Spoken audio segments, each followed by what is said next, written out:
ተጠበቁ። ለምሳሌ አንዳንድ ሰዎች ባህሪያቸው ዝም ብለው ሰዎችን ይሰማሉ። አጠገባችሁ ላለው ሰው ሁሉ አይሰማም ብሉት። ከኔ ጋር ናችሁ? ከኔ ጋር ናችሁ? ባለትዳሮች ካላችሁ ወይ ደግሞ ወደፊት ልታገቡ ካላችሁ ያገባችሁም እንዳላችሁ በደንብ ይሰማኛል እና የምትሰሙትን በደንብ ተጠበቁ። ቀንም ሙሉ ቡና እያጠጣችሽ ጓደኛሽ የምትሰሚው ነገር ሁሉ ለአንቺ ጥሩ አይደለም። ጌታ ይባረክ። ቤትሽን ያምሳል። ሰላም ነው። ጌታ ይባረክ። አሜን አሜን። መንፈስ ቅዱስን እየሰማ ከቀጠልክ ህይወት እየዳበረና እየለመለመ ይሄዳል። መንፈስ ቅዱስን የሚሰማ ሰው በህይወቱ ኪሳራ ላይ የለም። በህይወቱ የወረደ ስፍራ ላይ የለም። አጠገባችሁ ላለው ሰው ጨብጡትና መንፈስ ቅዱስን ብቻ ስማ በለው። ጌታ ኢየሱስ የተባረከ ይሁን። አሜን አሜን። ብዙ ሊያስለቅቁ የሚችሉ አገልግሎቴን ሊያስጥሉ የሚችሉ ብዙ ነገሮች በህይወቴ ላይ አልፌያለሁ። አገልግሎቴን ያልጣልኩት የሚሰማውን ሁሉ ስላላግበሰበስኩ ነው እንጂ የሚሰማውን ሁሉ ብሰማ አገልግሎቴንም ጥያለሁ፣ እኔንም ጥየዋለሁ። እስቲ በደንብ ጮክ ብላችሁ አሜን በሉ። አሜን። ዮሐንስ ራእይ ምዕራፍ 1 ላይ ምን እንደሚል ታውቃላችሁ? በኋላዬ የመለከት ድምፅ የሚመስል ታላቅ ድምፅ ሰማሁ አለ። ዮሐንስ ሸምግሏል፣ አይኑም አርጅቷል፣ አያይም እና በእርጅና ወቅት ላይ ሆኖ ነው ይሄንን ራእይ የተመለከተው። ይሄን ራእይ ሲያይ አንደኛ ራእዩን ሊከፍተው ነው። ሁለተኛ እኔ አለ ወንድማችሁ የሆንኩኝ የክርስቶስን መከራውን ትዕግስቱን እየተካፈልኩኝ ፈጥሞ በምትባል ደሴት ላይ በጌታ ቀን በመንፈስ ነበርኩኛል። ምን ማለት ነው? ሰውየው የስጋ ሐሳብ አልያዘው። ከኔ ጋር ናችሁ? ከኋላ ግን ብዙ የስጋ ሐሳብ የሚባል ነገር አለ። ተጽዕኖ ውስጥ ነው ያለው፣ እስራት ውስጥ ነው ያለው። እንደፈለገ አይወጣም አይገባም። አንደበቱ እንጂ የሚናገረው ስጋውን አስረውታል። ሰላም ነው።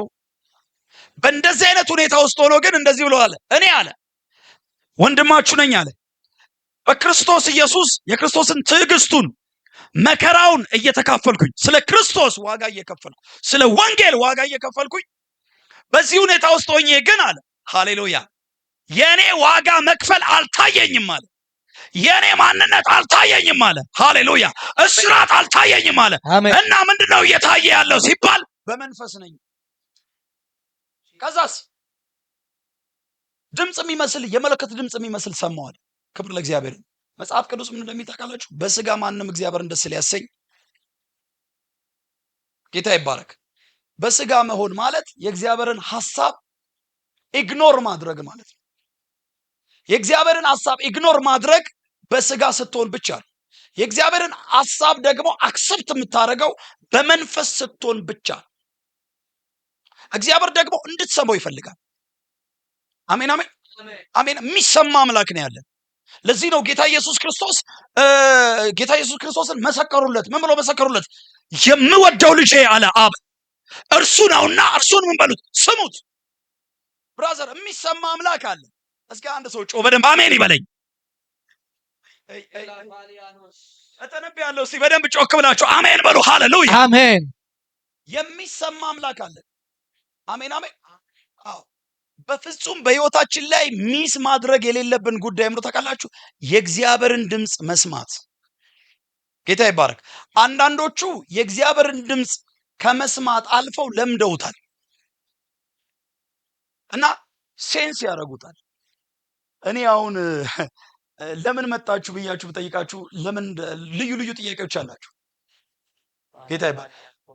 አንዳንዱ ቤት ኪራይ ጨምሮብኝ ይላል። አንዳንዱ ትዳር ፈልጌ ይላል። አንዳንዱ የዘር ከርሴ እንዲሰበር ይላል።